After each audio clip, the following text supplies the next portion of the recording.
Dans cette deuxième capsule vidéo sur Azure Arc, je vais vous présenter de façon un peu plus détaillée la plateforme Azure Arc. Donc, qu'est-ce que Azure Arc? En fait, Azure Arc est un service qui fournit un ensemble de technologies pour simplifier la gestion des environnements complexes et distribués des entreprises. Donc, Azure Arc va vous offrir une approche centralisée et unifiée pour la gestion de vos éléments, de vos actifs, que ce soit des machines virtuelles sur Windows ou sur Linux, que ce soit des clusters Kubernetes, que ce soit même des services de stockage de bases de données comme SQL Server sur site, Azure SQL Database, etc. Donc, Azure Arc va vous offrir un ensemble de fonctionnalités dont les plus importantes sont la gestion centralisée d'un large éventail de vos ressources. Donc, on va parler ici des clusters, des serveurs, des bases de données, etc. Donc, vous serez capable de gérer ces ressources-là, peu importe l'emplacement où ceux-ci ont été déployés, que ce soit dans Microsoft Azure, que ce soit sur site dans vos centres de données, que ce soit chez un autre fournisseur de plateformes infonuagiques, donc Google Cloud Platform ou encore Amazon.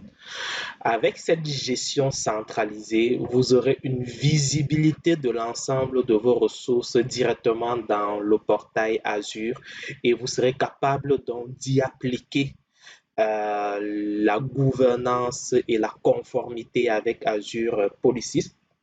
Ce qui est également intéressant, c'est que vous serez capable de gérer vos accès en utilisant les rôles airbag dans Microsoft Azure. Et également, on sera capable d'appliquer du monitoring. Ceci parce que toute ressource, peu importe son emplacement qui est géré dans Azure Arc, devient en quelque sorte une ressource hybride qui est directement visible dans Azure Arc et qui, dans Microsoft Azure autant pour moi, et qui a littéralement les mêmes propriétés, donc une identité telle que les ressources classiques même de la plateforme Microsoft Azure. Donc, on est capable d'y appliquer, bien évidemment, l'ensemble des fonctionnalités de gouvernance, de conformité, de sécurité, de supervision et de gestion des accès qui sont disponibles dans Microsoft Azure à nos actifs sur site et chez les autres fournisseurs de plateformes info nuagiques. OK? Donc, Azure se décline en fait à plusieurs offres selon les besoins des entreprises et selon aussi les actifs qui sont exécutés par les entreprises. Pour les machines virtuelles, on a l'offre, ou bien pour les machines virtuelles et les serveurs qui s'exécutent sur Windows ou sur Linux, on aura l'offre de serveurs activés avec Azure Arc. Donc, cette offre va vous permettre de gérer vos machines virtuelles et vos serveurs physiques Windows et Linux qui sont hébergés en dehors de la plateforme Microsoft Azure à partir du portail Azure, à partir de Azure, en utilisant Azure Policies, en appliquant de la supervision directement avec Azure Monitor. Donc, pour que cette offre fonctionne, il faudrait que votre machine virtuelle ou votre serveur physique qui est sur site ou dans un autre fournisseur infonuagique soit connecté avec Azure. Et cette connexion, le plus souvent, va passer par un agent. Donc, lorsque cette connexion est effectuée, elle va devenir une machine connectée et sera traitée comme toute autre ressource dans Microsoft Azure. Et comme je l'ai signifié précédemment, elle aura une identité comme toutes les ressources dans Azure et cette identité-là pourra être exploitée justement par Microsoft Azure et l'agent qui a été installé sur la machine virtuelle pour pouvoir appliquer des politiques à cette ressource-là, pour pouvoir collecter des métriques qui vont servir à la supervision de la ressource et même pour pouvoir gérer les accès avec Azure Policies et pourquoi pas appliquer directement Appliquer également des étiquettes parce que la ressource va être visible aussi dans un groupe de ressources. Donc, on sera capable également d'appliquer des étiquettes, des blueprints, etc. OK. À la suite de cette offre-là, on a également l'offre Azure Arc activée pour Kubernetes. Donc, cette offre-ci va permettre de gérer le besoin des entreprises qui utilisent des clusters Kubernetes, que ces clusters s'exécutent dans Microsoft, que ces clusters s'exécutent sur site ou bien dans un autre fournisseur de cloud computing. Donc, avec l'offre Kubernetes activée pour Azure Arc, votre cluster va désormais être visible dans le portail Azure et vous serez capable d'utiliser l'ensemble des outils de gestion et d'opérationnalisation de la plateforme Azure. Je parle ici notamment de euh, Azure Policies, de Blueprint, de Azure Airbag, de Azure Monitor que vous pourrez utiliser pour gérer votre actif et appliquer des politiques. Et un autre aspect qui est intéressant avec l'approche Azure Arc activée pour Kubernetes, c'est que Microsoft vous offre la prise en charge des GitOps. Donc, en quelque sorte, avec l'offre support de GitOps, on est capable d'utiliser un dépôt de code source, que ce soit sur GitHub ou bien sur n'importe quelle plateforme reposant sur Git, comme source de vérité pour notre cluster. Ce qui veut dire que la configuration de mon cluster, je suis capable de la définir dans des scripts qui vont être versionnés et à partir de l'automatisation, cette configuration-là va automatiquement être appliquée à mes clusters. Donc, j'aurai toujours un état qui va refléter ce qui a été défini dans mes scripts. C'est pour cela que mes scripts vont devenir la source de vérité pour la description de mes clusters.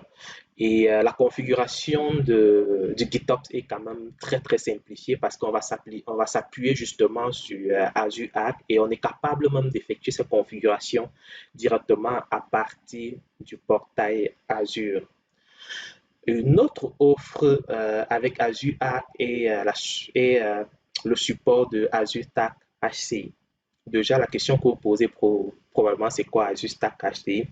En fait, c'est l'offre de Microsoft qui permet aux entreprises de mettre en place avec simplicité un cloud privé. Donc, en quelque sorte, ce que Microsoft a fait, c'est qu'elle s'est entendue avec des partenaires, des fournisseurs de matériel pour pouvoir fournir des serveurs nécessaires qui sont certifiés Azure Stack HCI. Donc, sur ces serveurs physiques-là, il y a le système d'exploitation Azure Stack qui est installé et il y a tout un ensemble d'outils qui sont installés pour pouvoir offrir un serveur qui répond à plusieurs enjeux au niveau de la sécurité, au niveau de la disponibilité, etc. Donc, Azure Stack HCI est commercialisé uniquement sur des serveurs qui ont été, ou bien des infrastructures physiques qui ont été certifiées par Microsoft. Donc, une entité ou une entreprise qui va aller acquérir Azure Stack et utiliser cela pour son cloud privé, OK, si elle veut être en mesure de gérer cela de façon centralisée à partir du portail Azure, d'appliquer des politiques à partir du portail Azure, de collecter des métriques ou bien de superviser directement à partir de Azure Monitor et également d'appliquer la gestion des rôles et des accès avec Azure Airbag, sera capable de s'appuyer sur Azure Stack HCI qui est prise en charge directement dans Azure Arc pour pouvoir mettre en place directement cela au niveau du portail Azure. Ensuite, on a aussi le support des services de données. Donc ici, Azure Stack est capable de prendre en charge des serveurs SQL qui ont été déployés sur site, donc dans des infra sur site. Ce qui veut dire qu'on sera capable d'appliquer également nos politiques, la sécurité, la journalisation et la supervision depuis la plateforme Azure sur nos serveurs SQL serveurs qui ont été déployés dans des machines virtuelles sur site. Okay? Et il y a également cette autre option pour une entreprise qui a utilisé les services de base de données PaaS, donc manager notamment Azure SQL Database ou bien Azure SQL Managed Instance, ou encore même, je crois également Azure SQL Database pour PostgreSQL. Donc, on est une entreprise qui a utilisé cet actif-là et qui voudrait également l'exploiter sur site. Donc, elle a des besoins de stocker des données sur site et elle voudrait s'orienter vers cette offre-là. Donc, avec Azure Arc, on est capable de provisionner des instances de base de données managées directement sur site. C'est merveilleux ça. Sauf que la seule condition, c'est que ces provisionnements et ce déploiement doivent se faire dans un cluster Kubernetes, comme on peut le voir à l'image ici. Donc, il faudrait comme préalable que cette entreprise ait provisionner un cluster Kubernetes sur site dans son infrastructure et que ce cluster Kubernetes soit visible dans Microsoft Azure avec Azure Arc, justement en utilisant l'option Kubernetes activée pour Azure Arc.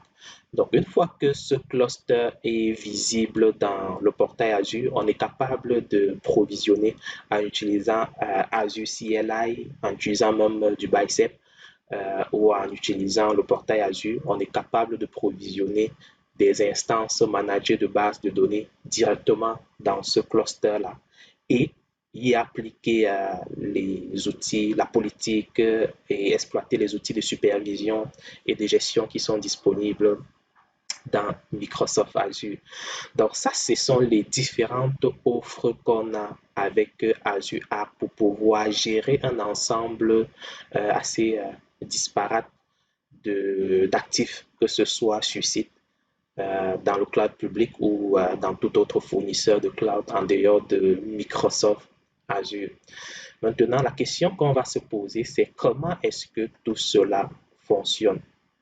Donc, dans chacun des scénarios, peu importe que ce soit le scénario serveur activé avec Azure Arc, que ce soit le scénario Azure Stack HCI, que ce soit le scénario de base de données SQL Server sur site, que ce soit même le scénario Kubernetes activé pour Azure Arc.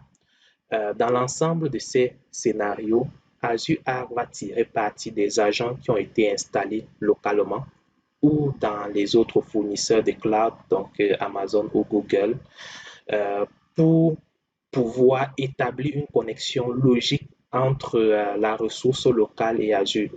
Donc, il faudrait, si on a notre cluster Kubernetes sur site, la première étape, ce sera d'installer un agent dessus. Si on a un autre serveur sur site, la première étape, ce sera d'installer un agent dessus. Cet agent-là qui va permettre justement que notre ressource sur site va être visible dans le portail Azure ou bien dans Azure et notre ressource sur site va se voir attribuer justement une identité.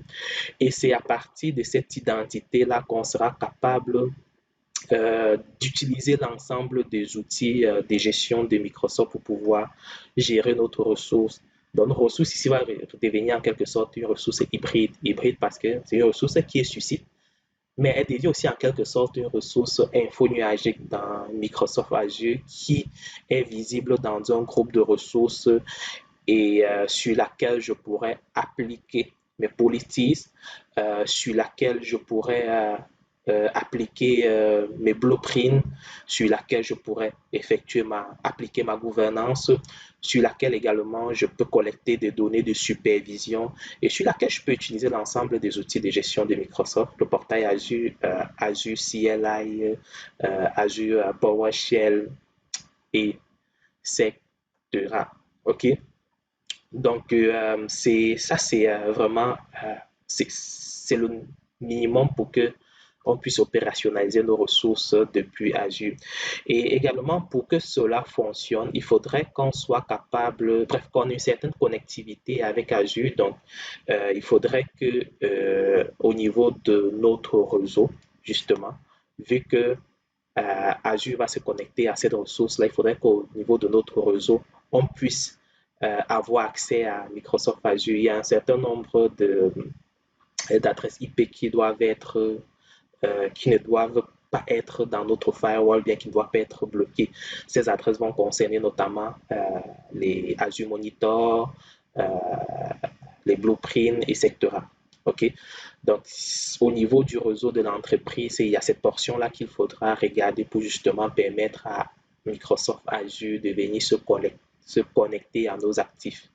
Pareil pour nos actifs qui sont dans Amazon ou bien Google Cloud, il faudrait également que si on a défini une certaine réseautique au niveau de pour ces ressources-là, donc pour pouvoir les protéger, les isoler, etc., il faudrait que dans notre réseautique, on puisse apporter des ajustements pour permettre des flux réseau entre Amazon ou Google avec Microsoft Azure pour que cela puisse fonctionner correctement. Donc, ceci permet de clore ce que je voulais vous présenter rapidement en ce qui concerne l'introduction à Azure App.